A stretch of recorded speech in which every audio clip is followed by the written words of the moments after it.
The power of capitalist realism derives in part from the way that capitalism subsumes and consumes all of previous history.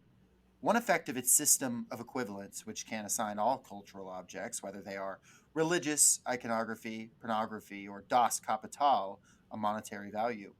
Walk around the British Museum where you see objects torn from their life worlds and assembled as if on the deck of some predator spacecraft, and you have a powerful image of this process at work.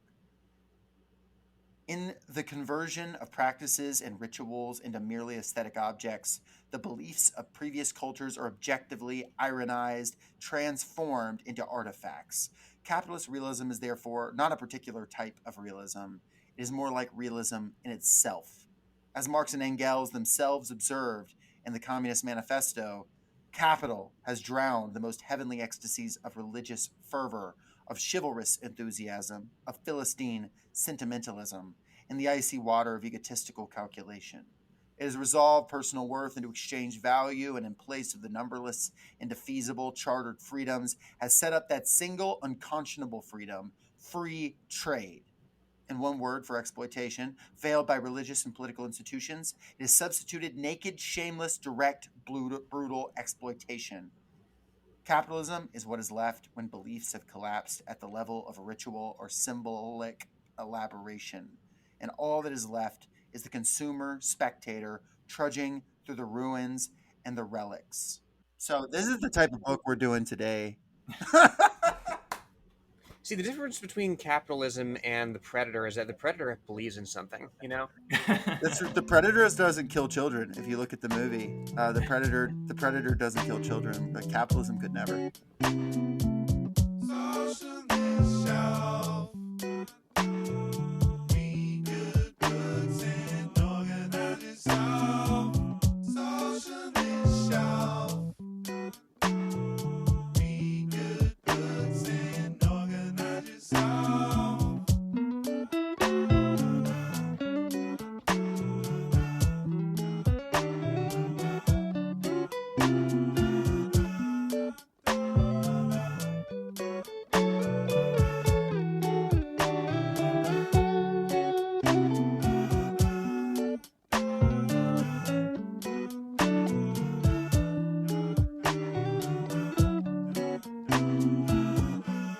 You're now listening to Socialist Shelf Radio. Welcome back to another episode of the Socialist Shelf, folks. It is Jacob. We're here with Lenore. Hello. Lenore, how are you doing today? You feeling great? I'm feeling fantastic. Thank You you for feeling asking. real? I'm feeling quite real. I'm feeling Mm. more real than everything around me. I think everything around me is constructed. It's fake. Shelfalist realism. Is this anything? It will I, be. I stay tuned, folks. Y'all asked for some more like theory. That's a thing we've been asked for. I don't know why y'all asked for it, but it's a thing you asked for. So we're trying to do some of that while we go between our fiction, and we thought capitalist realism might work. It touches on a lot of fictional works, more recent. Um, we didn't want to take on this one alone. We want to bring in filmmaker, photographer, all around cool guy, Jonathan Kennedy. Appreciate you coming on the podcast, Jonathan. Hey, thanks for asking me. Yeah. Before we get into this, I just want to say I actually when I saw some of your work, I saw that it was influenced by Mark Fisher. I mean, it's quite clear, especially you were talking about Ghosts in My Life and things like that. I was curious if you tell us a little bit about your work and a little bit about your maybe your background with Fisher, who you are. Just introduce you to the folks. People can't see you right now, but you're wearing a really cool shirt right now. I Thank you. gotta call that out. I like that. So you're bringing aura points to the pod that they are going to have to just sort of imagine right now. Yeah, no, thanks. I kind of came to filmmaking kind of through just being really obsessive about film in high school, and I never studied film or anything. All of my artistic practice, I make films, I'm a photographer, I write. That all kind of came about just through kind of my natural inclinations. I studied political science in university, and that's kind of what drew me to Fisher. I was reading, like, in the later years of my undergrad, I was reading like a bit of David Harvey and a bit of Fred Jameson, writers like that, and that kind of capitalist realism, I think, came out a couple years after I finished my undergrad, and it kind of brought together a lot of the threads that I had been kind of interested in politically throughout those years in my undergrad. So it's funny, actually, because his capitalist realism kind of is my least favorite Fisher work. He like, while it does bring together a lot of interests, and I think of mine, and I think has a lot to offer in terms of like an analysis of late capitalism, when it was written. He kind of has a few reflexive ticks in his writing and thinking that annoy me a little bit. So I was always kind of more drawn to his cultural criticism. I didn't read K-Punk blog while he was actively writing it. I came to that later, but when Ghosts of My Life came out, that really resonated with me, both from my interest in kind of like a lot of the music that he talked about, like the post-punk revival and like kind of ontological ideas of, the inability to move on from the past or whatever. That is kind of what informed a lot of my like writing and filmmaking after I kind of stopped paying a whole lot of attention to the stuff I'd studied in university. And so I started incorporating a lot of those ideas. Probably my most well regarded amongst the people who've seen it, it's won a couple of awards and stuff. Short film is called Haunted, and I wrote it while I was reading Ghosts of My Life, and it's kind of about the way my child, like certain events of my childhood and before my childhood, have always kind of informed my relationship with my hometown and like the world around me. So that's kind of what drew me to Fisher above anything else. Yeah, I Haunted, gotta say, can vouch, goes incredibly hard. I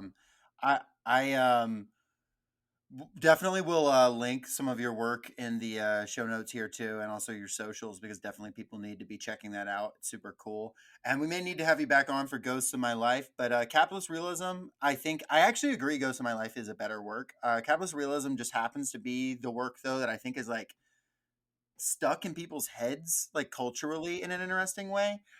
It certainly is the work that we've been requested the most from Fisher. And but I would definitely agree, actually, that Ghosts of My Life is the superior work for the reasons that you've just said there. And it is more interesting from an artistic perspective. But this one does happen to I don't know. It has like a sort of post-ironic type of like place in the culture that almost feels like part of capitalist realism. Like it works into the work itself. Literally like my one of my favorite memes of all time, which is the guy who's like turned his entire room into a capitalist realism themed room, including his bed. And it's like, we fucking on the Fisher bed tonight. Like that type of thing has like become like a thing in like kind of left and post-left internet spaces in an interesting way that honestly feels like Ghosts of My Life. It's all very self-referential and weird. Lenore, do you have any history with capitalist realism or Fisher in general? Limited. So about, was it like a year and change ago now, when we discussed Tender as the Flesh, Mm. I read this for the first time then. What Because made you link up those two works together? well, what really struck me, right, is, and you can hear this if you go back and listen to our episode, but like this idea that the hegemony of capitalism, of its various strains, its institutions, like it can only be shown, because it pre-corporates, right, so much, putative like resistance to it, right? There's so much ironic detachment that it fosters, so much of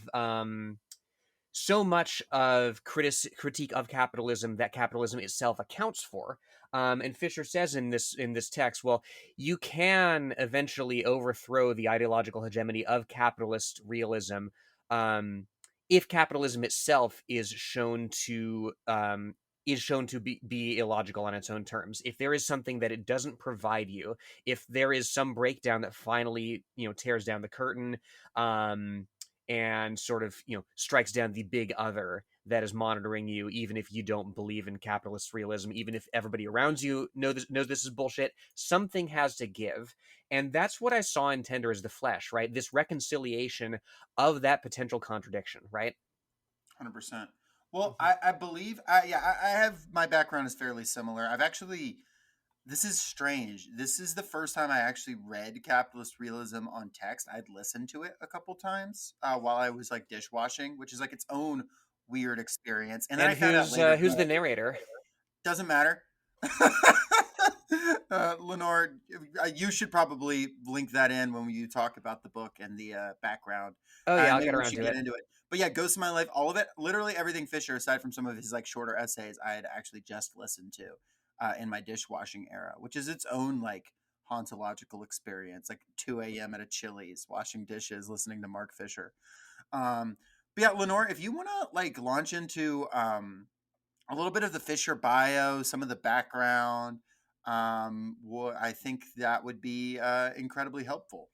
Yeah, this is a fascinating character. There's a lot of the had to be there about this. Like he strikes me as incredibly intriguing to get to know, like while he was around, the circles that he ran in, the critique that he was mounting at the time. Of course, he wrote K-punk for like 12 years, which is an What era. years was K-punk running? 03 to 2015, so I would have been 10 when he started. Much too young for this. Yeah. I read, and I could not find any confirmation of this, but to just like ghost in the pod for a second here, I read that apparently like he went back and forth with Ezra Klein in a comment section once, but I could not find any evidence of that anywhere. And I would like listeners, if any of you send me that, like you can have my first child. I want to read it so Yes, please go digging. You just have on the naming lost rights. forum. You have Need to naming see rights him for Jacob's destroy kid. Ezra Klein. But yeah, no, it's well, and it got me thinking. Like if I had read Mark Fisher instead of fucking cracked.com when I was a teenager, right? How different I would be, because he does a lot of similar, like, pop culture critique stuff, but much more theory heavy and with fewer dick jokes, certainly. But no, he himself was born July 11th, 1968 in Leicester. He's an Englishman. And he double majored in English and philosophy at Hull University in '89. He got his PhD 10 years later at the University of Warwick. Another thing he experienced in 1989 that was quite formative for him, he was present at Hillsborough Stadium on April 15th of that year. Now, this was the Hillsborough disaster when police seriously mishandled crowd control at a football match. There was a crowd crush that killed 97 people ultimately. Wow. Yeah, the police blamed football hooliganism. They covered up their own misconduct. There was no prosecution of anybody for years. Ultimately, nobody was held accountable. And he brings this up in the book when he talks about responsibilization, right? Where only individuals can be held responsible for systemic failures, like your bad apples. But causes of like these atrocities are so diffuse that ultimately no individual can be held responsible by the system itself. So this is a ghost. This is a ghost that follows him for a while. Now, while he's at this sort of enabling of atrocity under the weight of everything that we live under, right? Now, while he's at U Warwick, he's part of this research collective called the Cybernetic Culture Research Unit, and that's a formation that's kind of unofficial. He himself says it was never formally dissolved, but never formally constituted in the first place. And that formation produces fiction, essays, music with this sort of cyberpunk gothic horror kind of bent. Now, it started out as a cyber feminist group and politically became increasingly accelerationist, tech-nihilo, as Fisher described it, intrigued by the collapse of human agency under the creeping advance of faceless institution. Was he in this like? Was he in the cyberpunk Inklings? Like what the? I mean, that's basically it, right? Him. That rules. So yeah, it would ultimately dissolve in the early 2000s.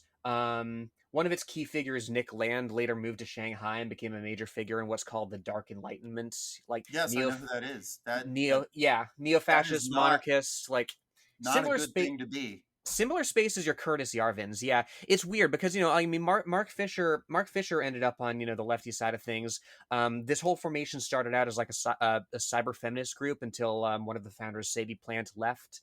Nick Land, it seems, is more responsible for its accelerationist turn, and he certainly carried that through into whatever he's doing these days. Now, it's at the CCRU that Fisher meets Steve Goodman. He produces music under the name Code 9. That's what gets Fisher into music, right?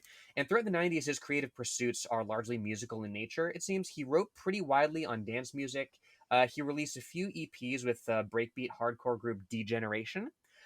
He also produced some Death Garage tracks, but this one was pretty funny. It came up in a couple of his obituaries. This one he produced called Anticlimax, Inhumans, More Erotic, Female Orgasm Analog Mix.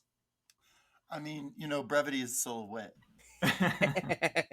Yeah, but like the longer it gets, eventually it wraps around to being witty again. There's an art to it. So his thesis ultimately, once he reaches the end of this period, flatline constructs, Gothic materialism, and cybernetic theory fiction. That I want to read on the show at some point.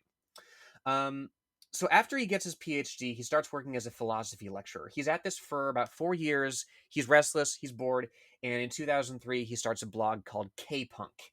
And it's about pretty much everything: philosophy, popular culture, politics. He talks Doctor Who, Marvel, Spinoza, Lovecraft, everything, right?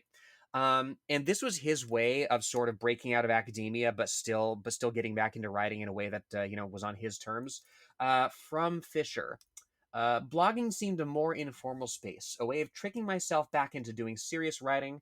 I was able to con myself, thinking it doesn't matter, it's only a blog post, it's not an academic paper. But for all the informality of it, it does become a sort of like velvet underground of blogs, right? He'd write for it until 2015, and in its 12 years, it became what was described by other critics in his circles as like this hub of a constellation of blogs that brought together popular culture, politics, critical theory.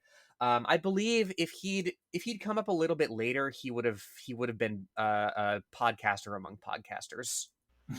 Yeah, it does seem like that was like. Yeah, that seemed like that was the thing you did then versus like now. It close 2014. It was like you started a podcast, and now I don't know what you start. We even started later than the podcast left podcast boom. Because who has time to? Is the is the video essay of choice now? Yeah. Well, because who has time to read anymore, right? You're commuting to your job. You just got to put something on, listen to it. And he popularizes now, in particular, the concept of hauntology. He didn't come up with it; that was Derrida, but he applied it to popular culture and to art that explored futures that never arrived. He would have been a Blood Knife type of guy. Yes, which fun fact, I think Blood Knife was like the first conversation we had that led into us talking about starting a podcast. Am I right? Am I right about saying that? It was up there, certainly. I don't know if it was before or after. Now, he's a workaholic, is Fisher. Because in 2007 also, he starts writing for The Wire. The following year, he's made acting deputy editor. He does that for about a year. And this is in the midst of a host of other academic and personal pursuits, right? At various times in the latter half of the decade, he's also a lecturer on oral and visual cultures at Goldsmiths College. He's the founder of and commissioning editor at Zero Books, which label ultimately in 2009 publishes Capitalist Realism, today's work. The other work he's really famous for is Exiting the Vampire Castle, which is a critique of cancel culture, really the year before it's called cancel culture. It's got more of a constructive and theoretical foundation than you might think from just hearing about it. I've read it last night, actually. It's basically about how identitarianism on social media can be used to prevent class solidarity, discredit working class figures who gain prominence despite their origins. Now, the controversy that results prompts a permanent exit from Twitter. It's short. There's value to be gleaned from it, certainly. What's funny and what hasn't aged well is the essay's defense of the narrator of the Capitalist Realism audiobook, one Russell Brand. Deeply, deeply unfortunate. Yeah, before he really showed his colors as the opportunist that he is. And that was that was written when he was pretending to be a communist too. Yes. Yeah. like, I don't know how many listeners like remember that period of Russell Brand, but he was like, I remember watching Big Fat Quiz of the Year, Yes. and he's like, I don't think you understand communism, Jimmy.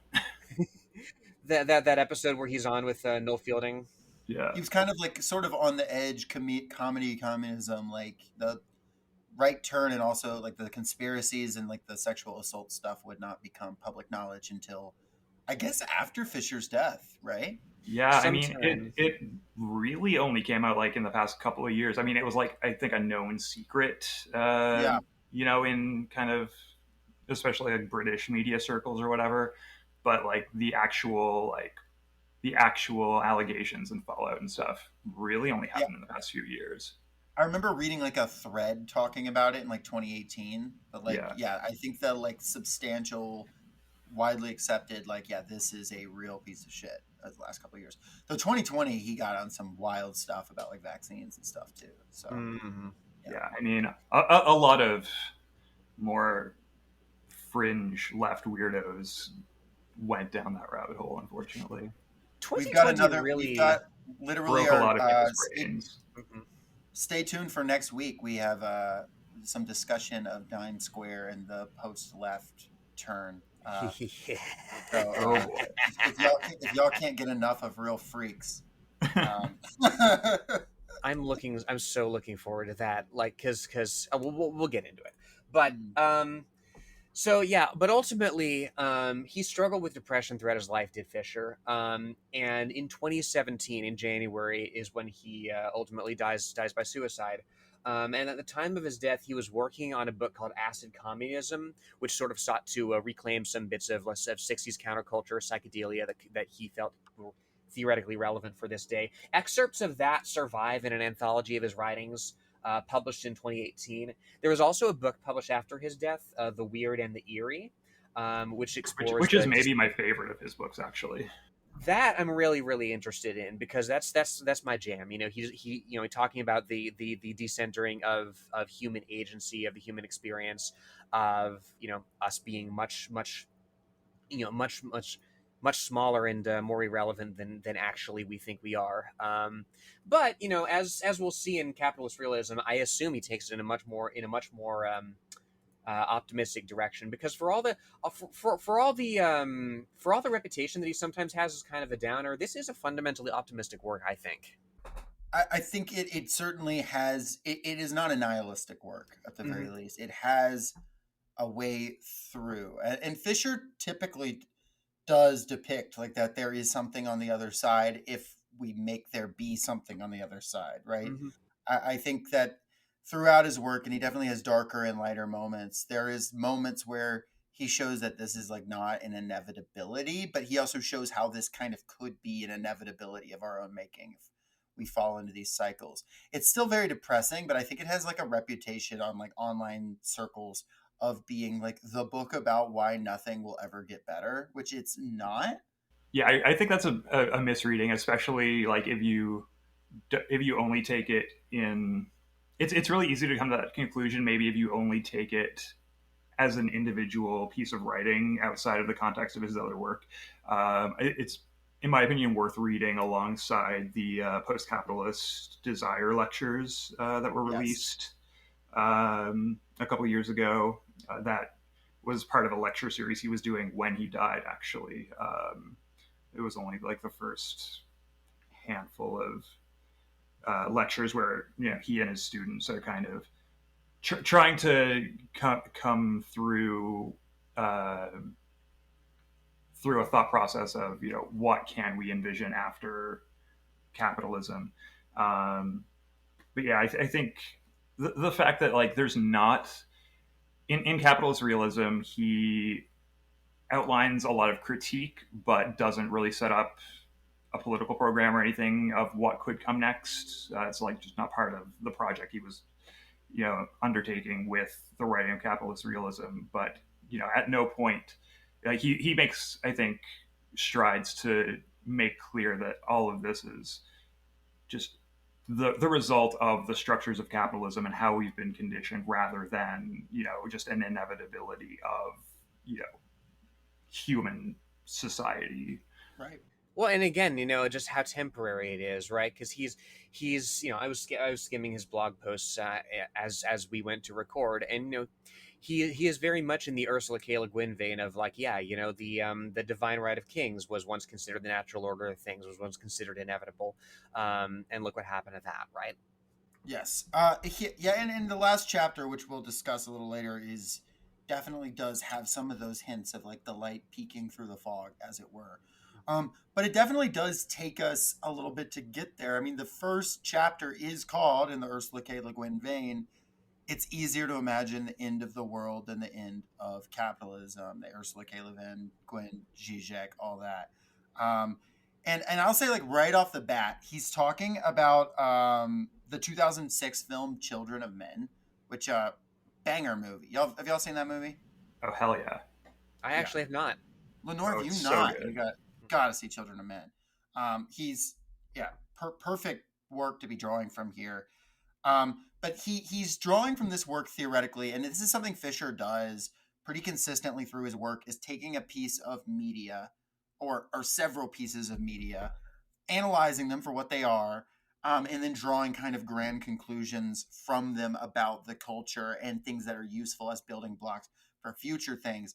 And it makes it like the academic side of his work actually much more intelligible when he is using when he's not always just referencing something that the average like reader might not know. Like if he's referencing Children of Men or There Will Be Blood or music or whatever, it's a very useful building block rather than referencing exclusively like philosophers. And even when he does reference philosophers, he tends to like quote and summarize their thoughts in a good way. Obviously, there are moments in this that get a little like, okay, let me reread that paragraph. But if you compare it to some other like writers who are writing this kind of theory, I will say it's eminently readable, which is I think another reason that he has kind of developed that kind of cult following. But like, yeah, it opens up talking about Children of Men, a book where it's like, and movie where there will be no children, more children born. The last child has been born. We are waiting for humanity to die out. That is the central thing.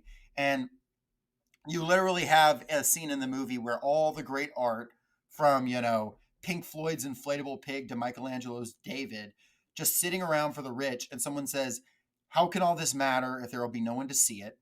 And they're like, there will be no future generations. And the response is, oh, well, I try not to think about it. I just like chill with all these artifacts. And that is very much the setup for something that is the understandable thought behind capitalist realism. That's like kind of like, we've kind of finished a project and now we're here waiting for the next thing, but the next thing is not really comprehensible. We're now just kind of in a cyclical pattern. And do y'all feel like I'm setting that up properly? What are y'all's thoughts on this just like Children of Men thing? Because he pulls from it a lot. No, it's a really effective way of setting up his point. Certainly, is that the what capitalism is doing here is, and he goes on to talk about how it will take cultural touchstones, it will take art, it will strip it of its context. It will consign a ritual to sort of the realm of superstition, to the realm of immaturity, and when you strip away ritual culture, when you strip away that sort of engagement with with art, with these things, with these historical moments, and you reduce it essentially to something with an exchange value, when you convert actors into spectators, right, and consumers, that's where you sort of grind cultural advancement and human creativity to a halt, right? What he says here is I mean, he's reading Children of Men metaphorically, right? There is sterility here because there is nothing new being created, right? He says, what happens if the young are no longer capable of producing surprises? And that's a really effective framework for the rest of it all. Yeah, his other another example he uses is like the despair that Kurt Cobain felt about like the state of popular culture while he was, while Nirvana was at the peak of its popularity. They were like the last kind of example of like a major cultural shift that was already dying out uh, in favor of pop music that's recycling, other, rock music specifically was, falling into this like pastiche mode of like recycling elements from, like, in Ghost of My Life, he talks about the Arctic monkeys, seeing the Arctic monkeys on TV and thinking he was watching an episode of Old Grey Whistle Test that he had never seen before or whatever. And it's like, there was the formation of, rock music as a cultural entity after Nirvana was just not progressing in any sort of way. It just became stagnant, and Kurt Cobain was kind of seeing that and despairing over that. Yeah, and it creates this sort of like what he describes as a bipolar oscillation in human society, right? He talks a little bit about this in one of his last articles on K-Punk, Democracy is Joy. Um, this sort of evental view of politics and of history that he describes in Capitalist Realism as this weak messianic hope, right? There's something new on the way, something big happens, it's your Iraq war protests, it's your Arab Spring, it's your whatever, and then it lapses back into, oh, well, nothing ever happens. Yeah. And I mean, it's got to be noted that this book comes out just after the financial crisis of 2008, not too long after that. It is very much constructed in the aftermath of the bank crashes, and he will go and directly address this. He will talk about how there is this moment where capitalism fails at everything it's supposed to do, and then the state immediately bails out capitalism and the exact people doing the crime to basically reset up the exact same systems that just failed in very similar ways. And so this idea of like it says capitalist realism is there is no alternative. He's of course referencing Margaret Thatcher, who said in the 80s that there is no alternative, that she was, alongside, Reagan and the others, really solidifying the neoliberal era and crushing any conception of an alternative across the world. And obviously you've in the 80s, and he even talks about this, you've got like the Soviet Union, but it is limping along towards its death at the end of the 80s as sort of a alternative in quotes. But it was at that period where the idea of like futurelessness emerges, and there's people who were positive about futurelessness. Like there's the Francis Fukuyama People End of History, which I think that's actually a book that gets quite misread, but as wrong as it is about some things. But Fukuyama, who's talking about like this is that we're at the end of history. We are the Western style liberal capitalist democracy is like kind of the highest stage of human development. That if we go beyond that there's actually no progression. So we should be working on perfecting this stage of history. Is actually like, as panned as Fukuyama gets sometimes, that actually like kind of nails the capitalist mindset pretty ideally, and the cultural mindset, which Fisher points out. I also wanted to say too, like he doesn't talk about it here. I think he does talk about it in another essay I read, but I thought a lot about Pink Floyd as well. When him talking about the music here, I definitely was thinking especially about like Pink Floyd's The Wall, and literally like that conception of, Roger Waters feeling like as a countercultural force, he still became a force that was reinforcing a culture, just another brick in the wall. As kind of corny as that can kind of feel, especially now, it is like an expression of that like 90s feeling of like, like we're counterculture, but there's a price tag on Das Kapital and there's a price tag on us. You know what I mean? Yeah, I think in chapter 2, Fisher talks about like the way any like anti-capitalist critique that comes through popular media or whatever kind of reinforces capital itself, because the critique that exists, like consuming the critique that exists within the media, like you're watching Captain Planet, and it's all about this like multiracial, multi-ethnic group of people coming together to fight evil industrialists to save the planet or whatever. Watching that is a substitution for actual organizing and actual action. It becomes, the act of consuming itself becomes the act of anti-capitalism. Yes. I think it's interesting too that here he's talking about in this first chapter how capitalism can take on these different forms. And they're, while at the time of his writing, and I would say even now, we are still in this like neoliberal era of capitalism. He talks about how in Children of Men, you have capitalism, it says, is internment camps and franchise coffee bars coexist. And I'm reading here. It says neoliberals, the capitalist realists par excellence, have celebrated the destruction of public space, but contrary to the official hopes, there was no withering away of the state in Children of Men, only a stripping back of the state to its core military and police function.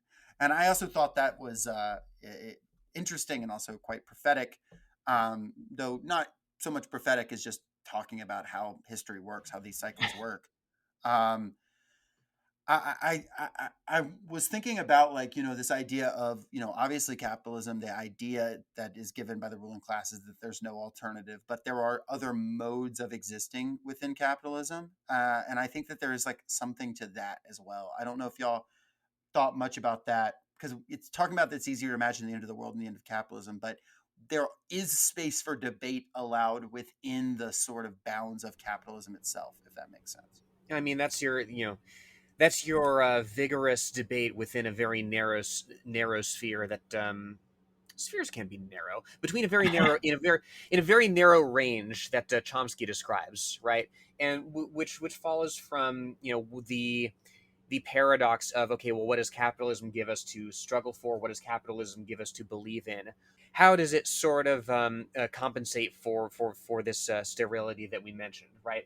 And what it does, he says, is, well, capitalist realism seeks to terrify, having deprived us of agency and hope for creating something better and fundamentally different. Capitalist realism seeks to terrify us with an infinite horror of the purportedly worse, right? All hope becomes dangerous and naive, he said. Incidentally, this is why I love 28 Years Later, right? Because tradition counts for nothing when it's no longer contested and modified. Fisher says a culture that is merely preserved is no culture at all. That's literally what that film's about. But not to get I'll us off. find out if I agree with you tomorrow when I'm coming over to your place to watch that movie. Yeah, I'd also say that kind of space for debate within like the limited structure of capitalism kind of reflects itself on the left as well in a lot of discourse, especially recently.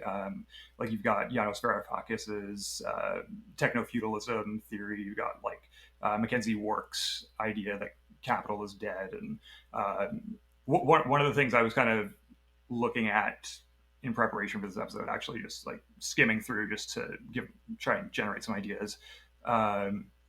Jody Dean's most recent book, Neo-Feudalism, Capital's Grave, kind of takes those ideas that Varoufakis and Wark are working with and kind of recognizes how those are just kind of the decaying structures of capital kind of reverting back to a kind of, rentier process whereby, like, in order to extract value rather than just, exploiting labor, it's, become important to exploit property relations and, from everything from housing to like software has become, a rentier process now rather than, an ownership process. And I think like we kind of, you can kind of track the development of neoliberalism as Fisher describes it in Capitalist Realism through, that sort of like kind of disintegration loop, if you will, process of becoming more and more feudal, but still existing within the structures of capital. And, so that kind of sets up, debates amongst the left as well about what exactly capital is and, how it works, and kind of makes it challenging in a lot of ways to think through possible alternatives, I think. For sure. I think too, and with complete respect to Jody Dean, we've met multiple times actually, and we were mutuals before we got banned on Twitter. I think a more useful way of framing the whole like feudalism thing, the techno-feudalism thing, is more that a lot of capitalists, the modern capitalist state has become so decadent that a lot of them kind of see themselves as feudal lords versus talking about actually shifting the way it works. But there are real like rentier stuff happening that is like worth analyzing. So I think that's a it's an interesting discussion. But like you say, like there's this idea that we are pinned within these kind of, not just the sphere of debate, but the left, let's say the capitalists are pinned within the sphere of debate of like, with the most extreme possibility being like social democracy within capitalism, and then of course like fascism on the other side, which is incredibly much more likely in the United States than social democracy will ever be. Um, and then on the left, we'll say anybody who actually considers themselves not a capitalist. The debate is often framed in very old terms around like kind of an old form of capitalism, and a lot of the discussion is, as Fisher points out, um, rooted in like the capitalism that like really hasn't existed in a long time, like the way it actually expresses itself. And I find that interesting too. And he really in chapter 2 talks a lot about like resistance to capitalism. It's got a really dark name, which is what if you held a protest and everybody came. And that bummed me out a lot because I was like, yeah, been there. um, been at and he's not saying protests are bad here, by the way. He's just saying, what if you held a protest and everybody came? And then it talked about what if we do a cultural whip up of criticism? What if we do Captain Planet? What if we do Sorry to Bother You? All of that. What if we even get people in the streets, but then there is no like fundamental shift in the relationship? And I found this was interesting. He started talking about the Live 8 movement. Do either of y'all? I mean, I was young, but do y'all remember the Live 8 movement? Yeah, Not at all. Yeah, that was. Tell me if I'm wrong, but that was like a bunch of benefit concerts in the G8 states, right? Like that was like ahead of like the big. It was ahead of some big conference, I think, ahead of maybe the G8 summit or something like that. I believe so. Yeah. Yeah, and it was like a lot of just like we should like basically be nicer capitalists was basically the energy, and I think a lot of people were very like cool that went there, but it was this idea of there was this mass movement towards like donating and towards and there were left elements, but I think he makes this point of like you can have like a mass culture that is like things are bad as they are, but if there's no conception of something else and no like actual force fighting for something else, then you will revert to the old forms.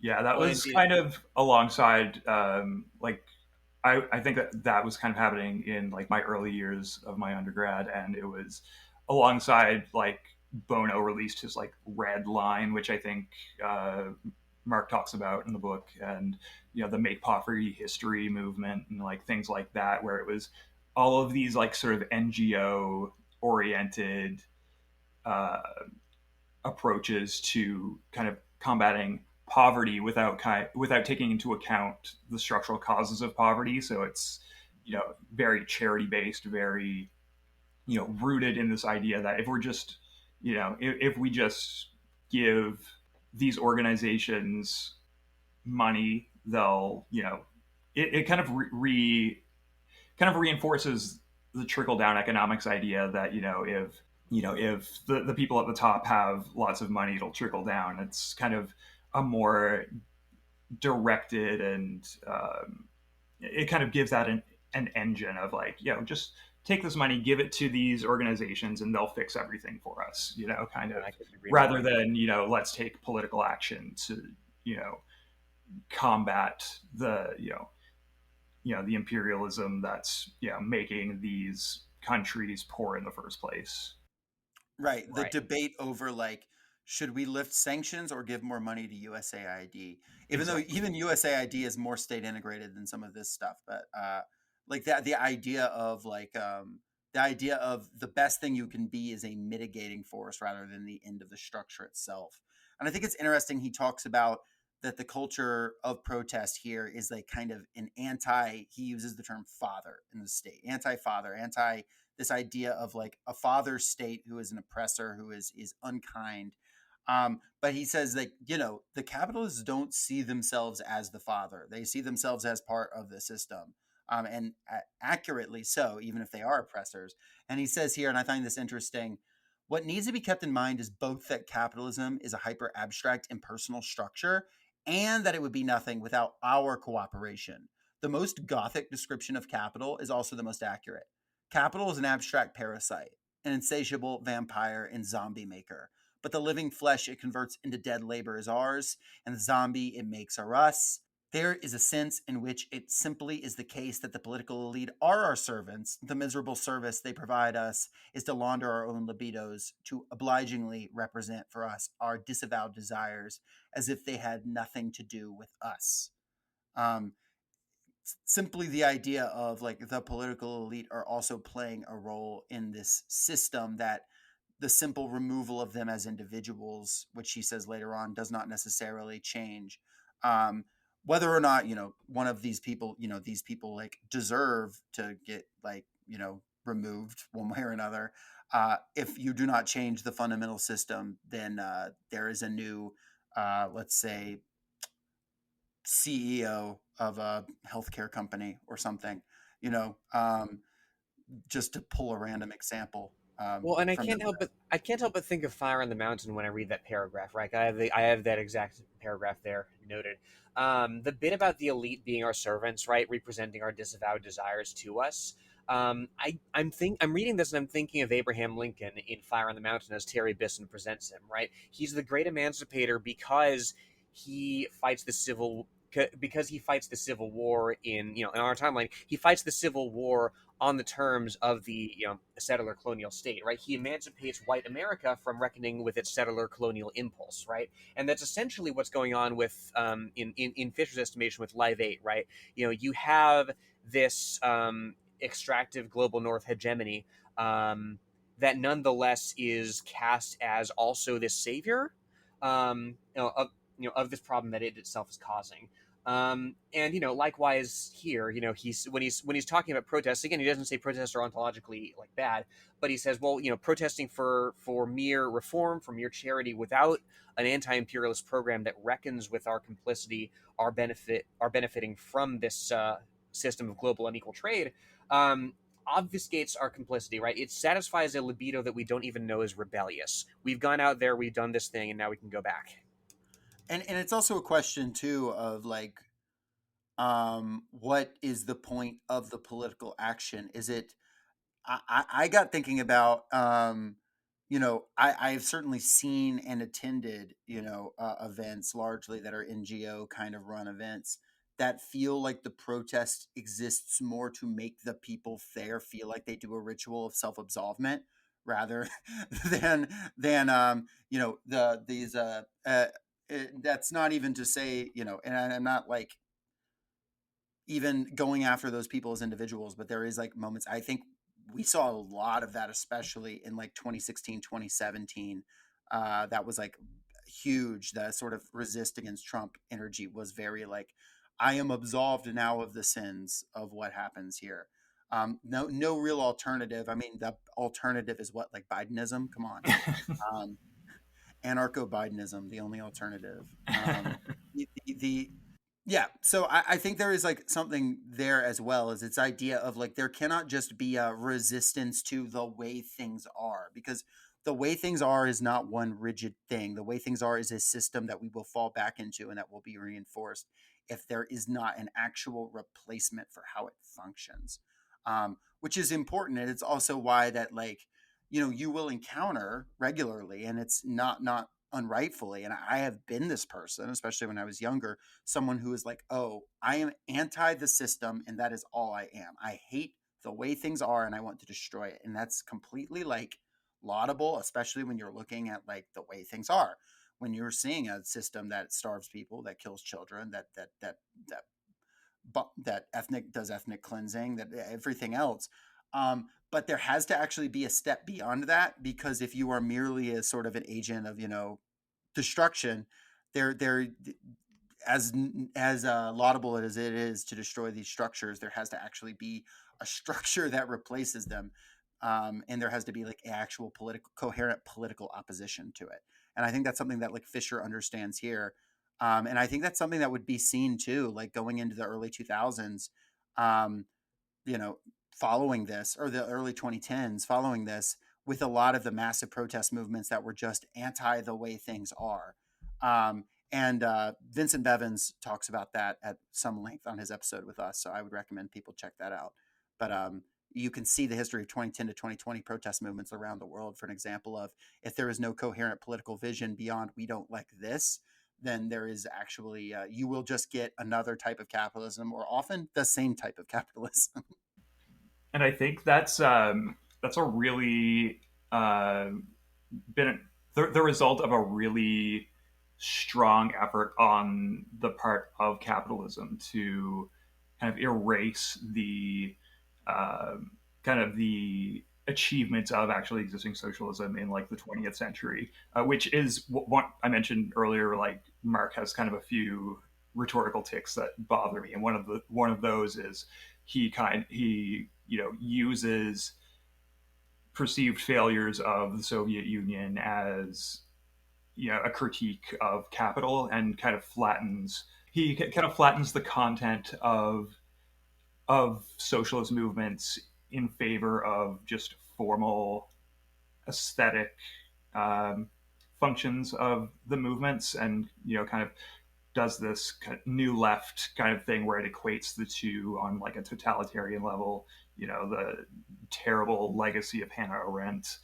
Um, but he talks about the White Sea Canal project and how it's a symbolic achievement above anything else, and that kind of erases the very real achievements of the early Soviet Union that brought so many people out of the poverty of the Tsarist regime, educated so many people, did a lot of things that get erased through the rhetoric of the Cold War. And that rhetoric gets adopted by the new left. And I haven't read Lacerdo's Western Marxism yet, but it's kind of Lacerdo talks about this kind of stuff a lot throughout his various projects, and kind of eliminates the way that we can look at the successes of these socialist projects that have actually existed and succeeded in a lot of ways throughout history, from like the Soviet Union, Cuba, China, etc., and reduces it to this idea of, oh, this is how Stalin envisioned things, and this is why we can't go back and look at these things. And I think it's important to kind of reevaluate those historical achievements in a lot of ways, and recognize that the failures of those systems as they were set up are a way to understand and avoid failure with future projects. But reducing those, I think, kind of wipes them off the map entirely and reproduces this idea that there is no alternative. If that was even remotely coherent, I'm not.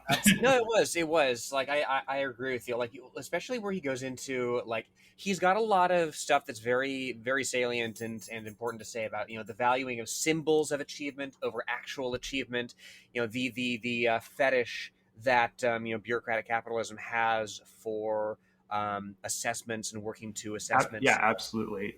And then he calls it market Stalinism, and it's like, what are you doing? It's like, what rhetorical purpose does that serve? That's like been one of my big issues ever since like the first time I read it. I'm like, what does comparing this to communism actually achieve in your critique? And like, he also uses the term liberal communists a lot, which I feel like might be carried over from Zizek, but I'm not. Really get the joke. But the market Stalinism thing, I wanted to talk about that because that's kind of because it again ties into a very useful critique that the idea was neoliberal capitalism was supposed to be the end of bureaucracy. We were supposed to be sleek and efficient, and anyone who has ever worked a job anywhere, the bigger the company, the more it's like this. That there's 1,000,001 levels of bureaucracy, and it's more absurd than even as the most absurd, parody of state bureaucracy you can imagine. It's even more absurd because this is supposedly supposed to be for profit rather than actually like efficiency. Um, the market Stalinism thing is interesting because him choosing Stalin in particular is interesting. I was joking with Lenore before this that if he really wants to like compare it to like a socialist state, he really should say like market Brezhnevism, because like that was actually when there was way more. If you want to talk about like a period where bureaucracy was like slowing down the Soviet Union, that was actually that was more common later. And that would have also not made sense either. But I think the reason he uses the term market Stalinism is he's falling into this trap that a lot of the left falls into, I would say especially then you see more pushback on it now of like trying to be like, oh, well, we disavow that. Don't tie us to these previous projects. We're different.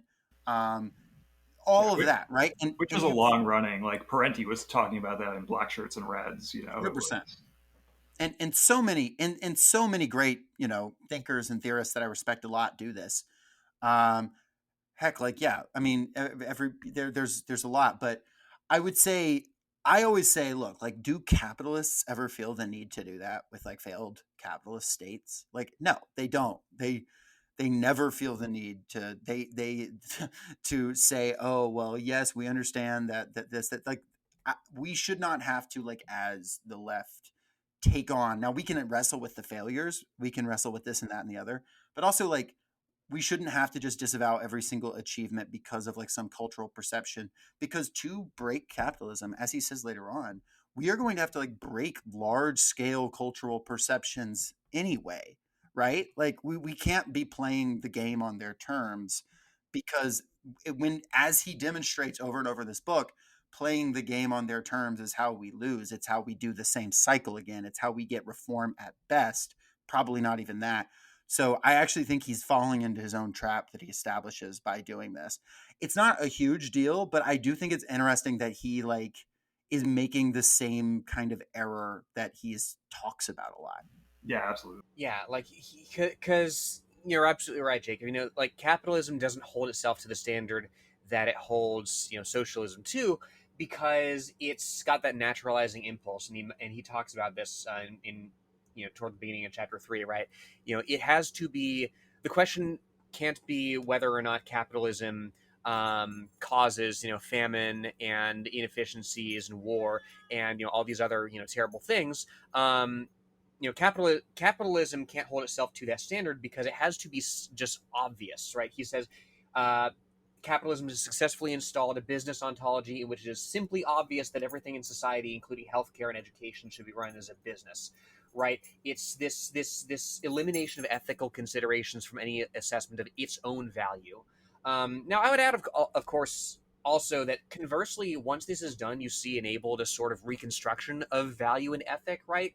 The United States acts as it does geopolitically, according to our leaders, not to defend the interest of one another class or state, but to defend democracy and freedom, right? It invests in the punishment bureaucracy, the American state does, not to protect property, but to protect some literally baseless perception of public safety, right? So it's this weird thing of where, like, ethical standards for me, but not for thee.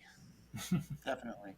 And I think it's interesting where he now he gets into this sort of establishment of, because the logic of profit is so ingrained in society, because of course we're going to run things as a business, because the most radical thing that you can even talk about is regulating said businesses, then you are now forced to look for actors who are committing mistakes, or often even just blame the government for not reining in the capitalists, because of course the capitalists are going to behave that way. They're capitalists, right?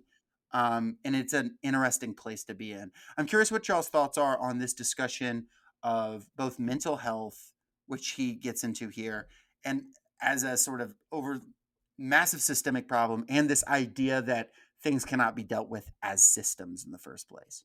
Yeah, I think one of the interesting things Fisher talks about in that section is the way, it's kind of pathologized. Mental health is pathologized as neurochemical, rather than social, and it kind of individualizes. You're depressed because your brain isn't producing enough serotonin, or you have ADHD because you aren't producing enough dopamine or whatever. But it does, like, the way that social structures are, even when he was writing, he was talking about the internet and blogs and TV and stuff, but it's only become more and more the case with social media.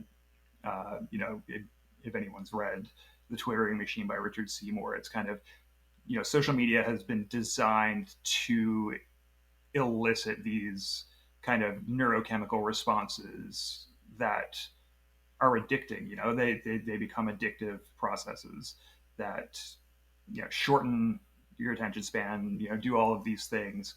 And there's it's difficult to extract yourself from those, um, and that's just capital following its natural tendencies, and these neurochemical issues that medical science detects are sort of being shaped by these social structures. There's a really good book called The Spirit Level by Kate Pickett and Richard Wilkinson. I think they were interviewed on Citations Needed probably 5 years ago or so, and they have kind of a pair of books, The Spirit Level and The Inner Level, I believe it is.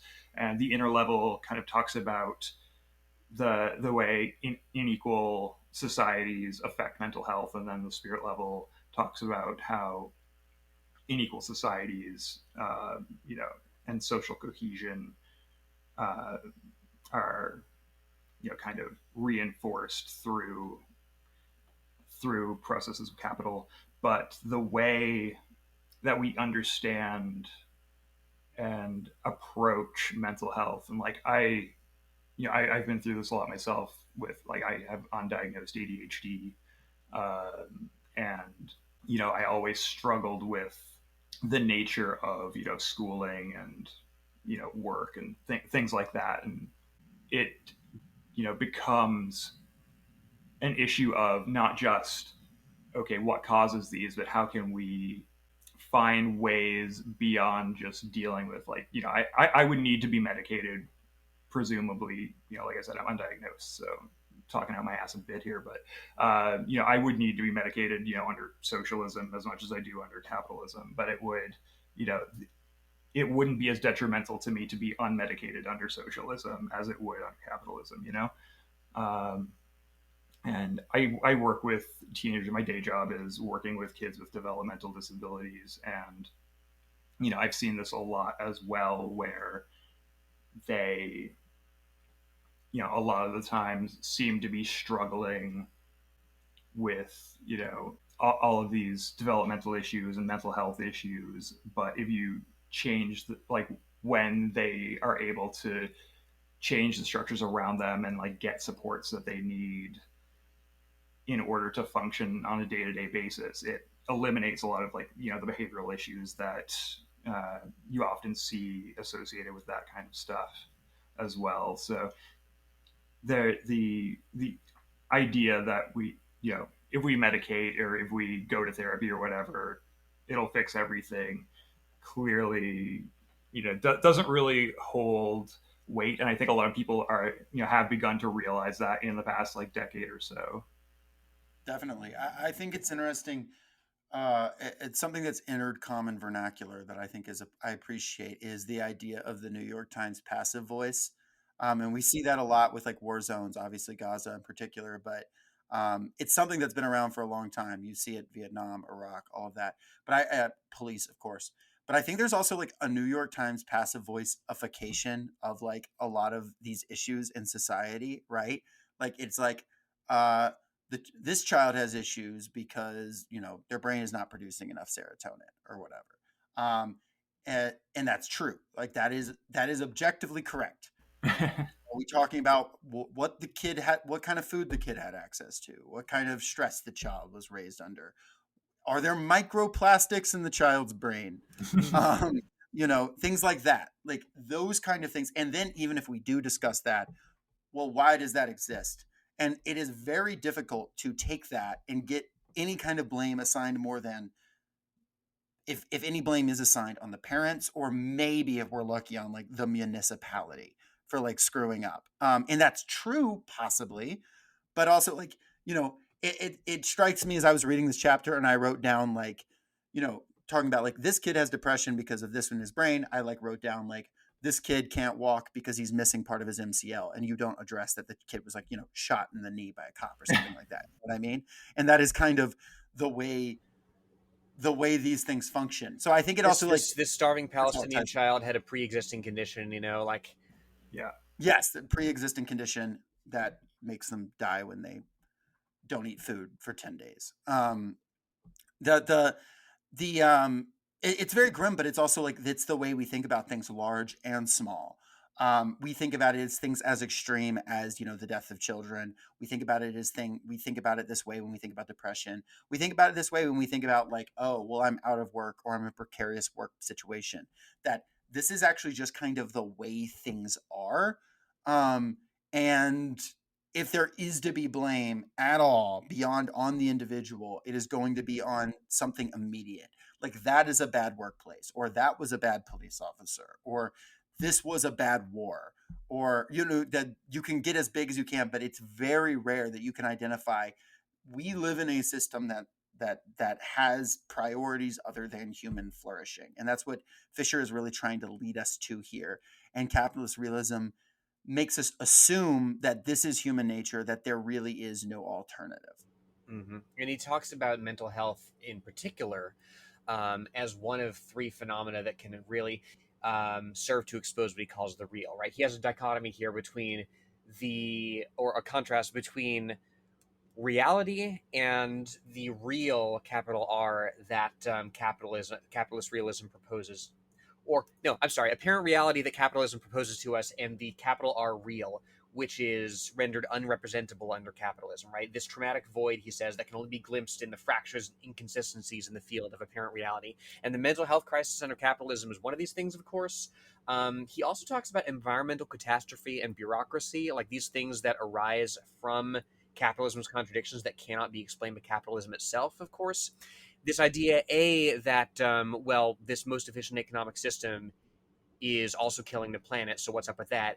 And B, also as regards bureaucracy, well, if socialism is to be cast as this faceless, soulless, bureaucratic thing, you know, um, why do you have to, why do you go to the hospital and like the imaging people don't talk to like the finance people, like 5 different departments control your building, right?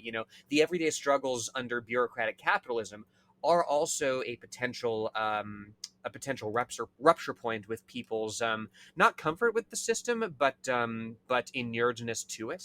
Yeah, 100%. I think too he gets into some interesting stuff here in the latter half of the book when he's talking about how we kind of are stuck in a mentality that is pre-Fordist and we are now post-Fordist.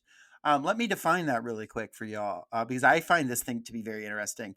It is the idea that really the capitalism from Marx's day, even more so a little after Marx, towards up until the 60s or so, I'd say even the 70s, you have a capitalism that is built around production, material production, around assembly lines, Fordism, right? Literally the assembly line, like Henry Ford style.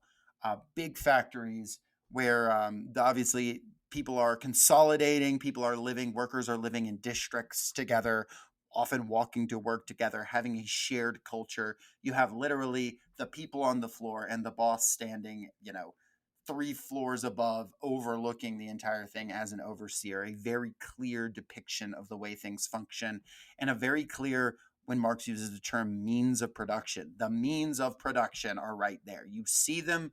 If you are in 1917 Russia, you can just take them, right? They're just there. As opposed to once you get to a later period of capitalism, once capitalism has grown and become secure, this production continues to happen. A lot of it is offshored or decentralized to some sense. You do not have, with the proliferation of cars, especially in the US, you do not have like these big worker districts. You do have poor areas and stuff like that, but you do not have this same setup where, the people are all living around the town and then can Blair Mountain style get together and seize the factory. It is different.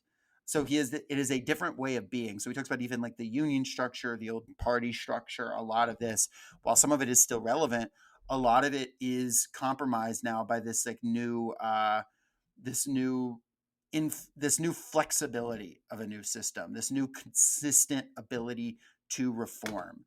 And in weird and fluid ways. And you have like now a culture of upskilling and reskilling.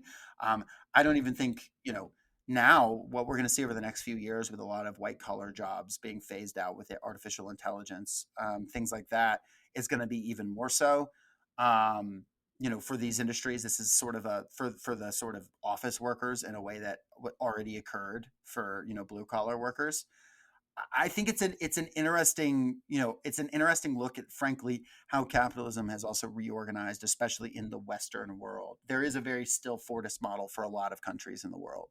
Um, but I also think it's an interesting question of the left of the capitalists have fundamentally shifted how they run things. How do we tactically shift? And he doesn't answer that. He just kind of asks that question. And I do think that is like a worthwhile thing to consider. I don't know. Did y'all have any thoughts on this whole bit of that? I'll also note that he talks there about that this also came with the end of the quote nanny state, with the family becoming a social core and a source of welfare. And I couldn't help but think of our guest Drew Mason, who said in Tennessee, rural Tennessee, we don't really have welfare; we just have meemaws. Right? It's something that he said on there when he came on our show, and it feels like he nailed it. Well, on the subject of the nanny state, right? I do like this concept he brings up toward the end, where he talks about like the Marxist super nanny, right? This this necessity for this counterforce, essentially, um, to prompt that we need to come in and prompt a general examination of structure rather than actor, right? Something that cuts against the responsibilization that makes impossible an interrogation of capitalism itself. Of course, he's talking about the show Super Nanny, where a nanny comes in and like has some parents like get it together as regards like the governing of their children. Um, and what he's saying is that yeah, we need I mean, I've just said it. A shift in our thinking broadly that interrogates these structures. And so how do you do that essentially without without sort of falling into the trap of being accused of being oppressive and elitist when you're calling for that sort of thing, when you're calling for like cultural improvement.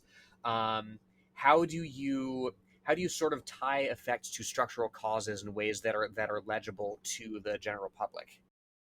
Well, you see the right wing response to this, right? Currently in the United States, which is, oh, well, we need to stop offshoring industry. And then, maybe some of that is true. Like maybe there is use to like making things, but there's this idea of like people were happier because they were, making whatever in a factory versus that happiness maybe being stability, community, things like that, that they're maybe not considering in the same way. So I also think like, yeah, because we see this big like rightward trend now, and it's like kind of being used to defend the tariffs, even though I don't really think that's what the tariffs are really trying to do. Saying like, oh, well, we're gonna rebuild a bunch of factories and then men will be men again or whatever, which is, obviously absurd. But you can actually see how, given these cultural trends, that kind of thing emerges in the absence of a good cultural explainer for like why the hell has this happened this way. Yeah, it's this alternative collective political subject that he says has to supplant the big other. The sort of grand illusion that keeps us clocking in and participating in society in scare quotes and whatnot. This alternative political subject that has to be propagated. To cut against exactly what you're saying, the right wing just reification of what already is.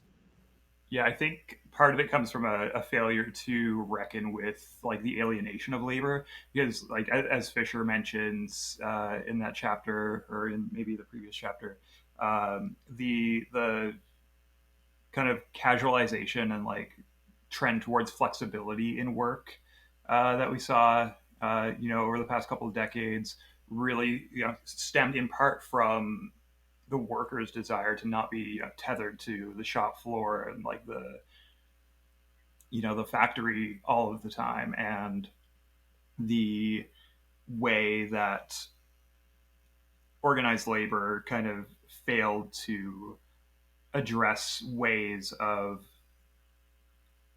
dealing with that alienation while still maintaining the strength of their collective power as workers. um, and so like this idea that if we go back to local production and stuff, everyone will be happier. They'll still experience the same alienation that they were experiencing before, and it'll just repeat this cycle of you know they'll get restless, they'll start offshoring again. It doesn't solve the problem, it just kind of reproduces the earlier problem. And I think it's worth noting that when he talks about the financial crisis that was still very much going on at the time of him writing this book, he was saying it's very possible that capitalism will have to, in some way, reinvent itself, and that it is fully capable of doing that, just as it reinvented itself with neoliberalism. I would say that didn't really happen all that much, but we may be seeing some shifts like that right now. We're going to find out with this like sort of hyper nationalist turn. Maybe not. We'll find out. Um, but I thought that was interesting too. He's talking about reinventing itself, and he's basically encouraging the left to think about that and think about the fact that capitalism is constantly appealing to what he calls the big other. That the big other is basically the idea of there is a mass out there that is hearing a message and we all believe that even though no one individually believes it, right? Like the message goes out. He uses an example of a guy who owns a jewelry company who everyone knows sells cheap, crappy jewelry that you only buy, on the cheap. And then he is recorded saying, I sell cheap, crappy jewelry. And then everything goes down. No individual learned that jewelry was cheap and crappy, but the society, the concept of the other learned that, right? And there's this idea that mass society has like some kind of interest. There's like some kind of interesting consciousness, and we can think about there is a big other that is the people. There's a big other that's the people in charge, but really it is just kind of all capital.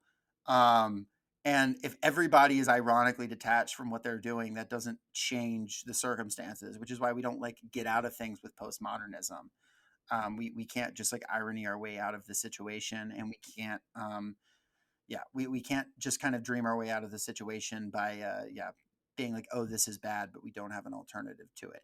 And that's where we kind of like lead up towards where he's getting towards the end here of like kind of envisioning some kind of new way forward.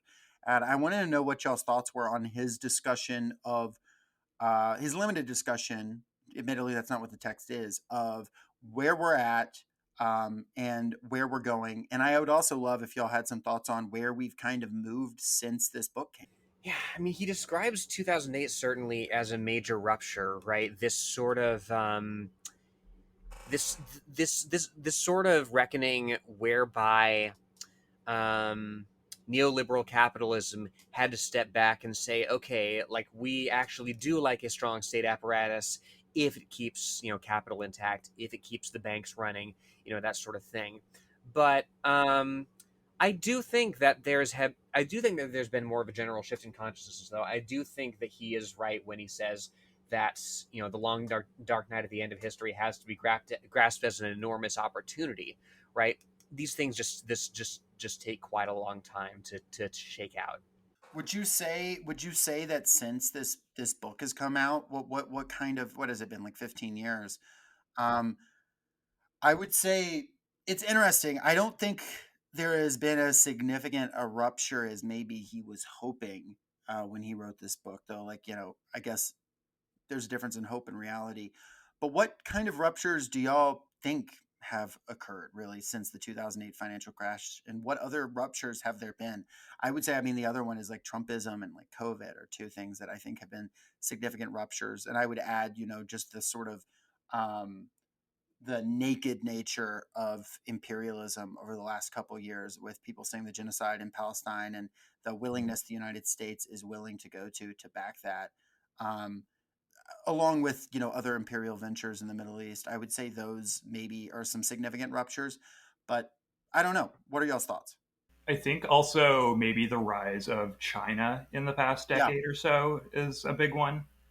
The way China, like, there's so much while there is so much disagreement on, the nature of, Chinese socialism or whatever, whether, it is actually socialism or whatever, is kind of, in my view, irrelevant because it has shown that you can achieve, this like great, they've pulled millions of people out of extreme poverty. The amount of development that they've managed even over the past decade is, unbelievable to oh yeah, witness.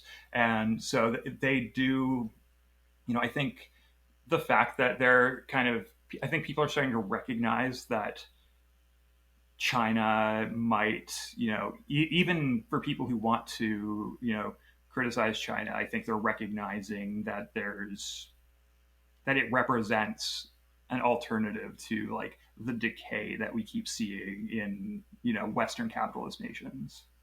That It's has certainly an been, alternative to like just the United States as an empire. You know what I Yeah. mean? Like, even I think the most cynical read of China, which I wouldn't agree with, but say you do, um, you have to admit that it is not the U.S. empire. That history is moving. You know what I mean? That the eternal empire of the United States that seemed to be declared the day the Berlin Wall fell, uh, is not actually real, and is actually between the fragility at home, between our, switching off between octogenarian insane people as the head of state with no, like, light in the tunnel in sight, that whatever we've got going on is not going to hold. So I think that there at least is an understanding that this is a unsustainable way of being. Whether people can see that and then say, therefore, we need a new system, or tie it to capitalism, or, not fall into reaction, or just be defeated outright due to like sort of a lack of organization or program, that remains to be seen. yeah, like this did jump out at me earlier in the book when he said that when he's advancing at the point where he's advancing capitalist realism as a more relevant theory to our current moment than postmodernism, right? Because one of the things that's changed since postmodernism was really advanced, was that in his view, in his diagnosis, Fisher saw no serious political alternatives at that point of writing to capitalism. And yeah, he didn't live to see the current political moment, where we have Belt and Road, where we have the growth of BRICS, right? An alternative geopolitical formation to just American, debt peonage on a national scale, right? I mean, I feel like a vocal stim of mine lately is for the biggest banks in the world are Chinese state-owned banks, right? You have this strong state apparatus, and you can argue about how representative it is of the working class, but nonetheless, it's not slaved to the logic of capital in the same way that the U.S. finance capital is. And I think that makes these last two paragraphs relevant, where he says, the long dark night of the end of history has to be grasped as an enormous opportunity. The very oppressive pervasiveness of capitalist realism means that even glimmers of alternative political and economic possibilities can have a disproportionately great effect. The tiniest event can tear a hole in the gray curtain of reaction, which has marked the horizons of possibility under capitalist realism. From a situation in which nothing can happen, suddenly anything is possible again. And I think of moments, very close to the writing of this book, like Occupy Wall Street, where, numerically, very actually small movement that had a disproportionate effect on consciousness. You see, moments of resistance, moments of people coming together, certain strikes like the United Auto Workers strike that like actually energizes people, that objectively, against the enormity of capital and empire, may be quite small, but it does make people think about new ways of being and energize people. And I think it's the responsibility of those of us who would consider ourselves socialists or communists, or just or anyone that wants something beyond capitalism, to think about how we can create these glimmers, and how we can, for lack of a better term, rip those holes wider. That sounds terrible. I Well, shouldn't say no, that. you're absolutely right. It's because it's why we read books like this. It's why we read history. It's why we read theory. It's why we talk to people who have struggled in their spheres. Because these things are connected. And yeah, you're absolutely right. A million tiny holes ripped in the gray curtain can eventually become a major rupture. Yeah, a million holes united to one hole. Is this an email? An international goatsy. Yes, the new goatsy front. Yes.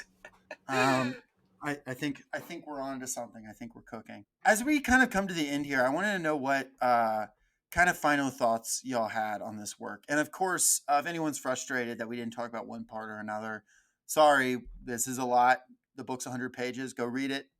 Um, but I've, to all our listeners, feel free to DM us, and I can give you my thoughts on like another section of the book that we didn't quite touch on.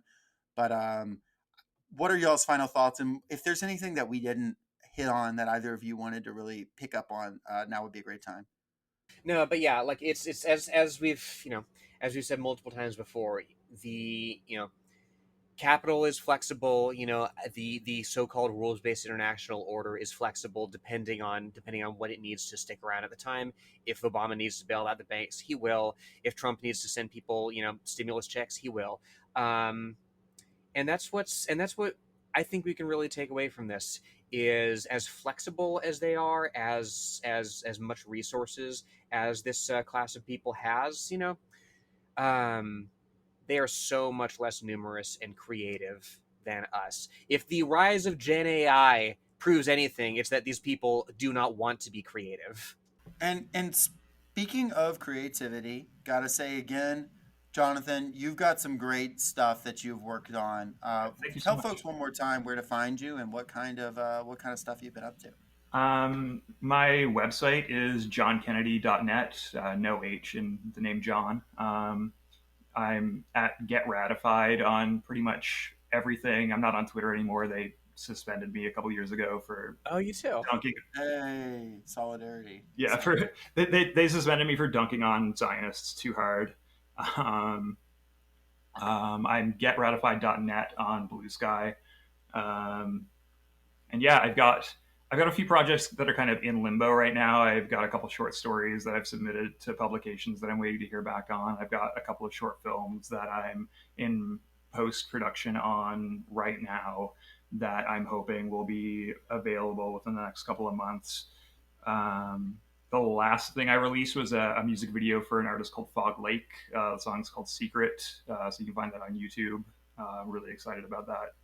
One of my favorite musicians. Um, yeah, so I post a lot of photography on Instagram if anyone's interested in that kind of thing. And yeah, I talk a lot of shit on Blue Sky. I mostly post about wrestling and David Lynch, if that interests anyone. Hmm. Heck yeah, love that. And really appreciate you coming on and spending a Saturday morning chatting about capitalist realism with us. Yeah, thanks again for asking me. Thank you Yeah, for coming before on. we wrap this up, this has been, a heavy topic. And I was wondering if Ghost in the Pod, Ryan, could tell us about my understanding is Ryan has been engaging in some ideological struggle of his own. We could call it some real world organizing. We could call it breaking the holes through the capitalist system. Ryan's been updating on us in the Socialist Shelf group chat, and I wanted to know if Ryan could maybe talk about how he's doing his part to destroy capitalist realism. Sure, of course. Unfortunately, in the last few days, there's been significant pushback by the overwhelming liberal forces. But Jonathan, are you familiar with the thing Reddit does every once in a while called r/place? No. It's a basically they just make a big canvas that everyone's allowed to put like 1 pixel an hour on, and it's shared between everybody. So people like paint stuff. It's really cool. There one recently popped up called W Place, which is independent of Reddit, but was a map of the world that everyone's allowed to put like, a couple dozen pixels on every hour or so. And I have a brief chronology of events on the communist struggle in the W Place. The pictures have been hilarious, I have to say. So the first thing I did was drew a little sprite of Hatsune Miku in East Atlanta, and then I gave her a. Okay, so I can't support that. Just putting it on the record. Yeah, Jacob's been one of the people Well, we bring vandalizing together my many Miku. currents here on the Socialist Shelf. But so then I gave her a little Soviet Union flag to hold, which people took exception to. The only funny one that's happened was somebody drew the flag of the Khmer Rouge next to her. And I was like, okay, that's funny. You got me. So I changed it to the flag of Vietnam, and then someone painted over my USSR flag to make it a DPRK flag. And I was like, you probably think this is a dunk. However, I just wrote U.S. out of Korea under it, at which point I think they realized I wasn't as upset by it as they hoped I would be. Then a bunch of nerd. By now, there are so many goddamn liberals on this place. It's everything I paint just gets painted over immediately. But someone deleted my U.S. out of Korea and made it Miku is a product of capitalism. I wanted to change it to, in the spirit of capitalist realism, your very understanding of art has been commodified by your dead end of an ideology. But that was a few too many letters for the amount of pixels I had, so I just changed it to comrade. But we've reached a precarious treaty where now it says Miku is an uwu owo. But eventually people got sick of the North Korean flag. Someone painted what I thought was going to be her holding a pride flag, which I was totally fine with. But then it turned into a big nyan cat, which ended up covering my apolitical Nichijou art. So I drew a Incidentally, it's worth noting that Nyan Cat has socialist history of its own. The origins of Means TV was on the official Nyan Cat YouTube channel. That's fucking hysterical. That's incredible. If you look really closely at like pictures like of Lenin speaking at the Bolshevik First Congress, you can see Nyan Cat. He was one of the delegates. It's really small. Jacob, you'll love this. The original Nyan Cat song was a Miku song. Well, you know, we take the tools of our enemy to make something better. I take joy in knowing that on W Place, J.K. Rowling's horrible fucking moldy castle is covered with trans flags, and I'll just read a few messages here. Shut the fuck up, TERF. TERFs get fiery jinxed. Read another book. Nazi lives don't matter. TERFs choose cruelty. Our love will outlive your hate. The poop is coming. LeBron James for some reason. Eat shit, stupid, dried up bog hag is my favorite. And that was just the stuff Lenore wrote. But yeah, the deletion of my DPRK flag, funny enough, got a bunch of people to draw other DPRK flags around East Atlanta, which is very, very funny. And now, like, well, it was up until a few days ago. East Atlanta Decatur was just covered in communist iconography. Like, so many hammers and sickles, so many like Solidarity Forevers, like organize your workplace type stuff. Well, see, do you know what? Like, as Michael Parenti said once, that the revolution that feeds the children has my support, right? And I think we can take that a little further and be like, look, the revolution that memes the hardest, that posts the basest, has my support, right? Because as you're saying, you know, Solidarity Forever, organize your workplace, right? These things can translate into like actual constructive messages. Oh, I hope so. Yeah, and if people actually do it. I implore you to look at Gaza on the W Place map. It is just covered in hearts and Palestinian flags. And if you look at Tel Aviv, it's covered in dicks and Palestinian flags. But unfortunately, Atlanta is largely losing the battle to the liberal Ukraine flag opposition. They drew a fucking Ukraine flag over my Palestine flag, which annoyed me. So the only war I've been waging, the only war I've been waging on there now is constantly drawing a headband reminiscent of ones worn by the Palestinian resistance onto non-cat. But I will keep you all updated. Ryan, we appreciate you being in the pixel trenches. Yeah, this is an integral part of struggle that not enough people talk about. I just wanted to wrap this episode up with that because the pictures have really been pretty funny to me. Well, folks, we appreciate you as always. Go check out Jonathan on all the social media. Everything is going to be linked in the bio. And Lenore, any sign off for today? I mean, go read K-Punk. It's pretty fun. Check it out. More like capitalist fake-ism. More like capitalist fake-ism. Y'all have a good one.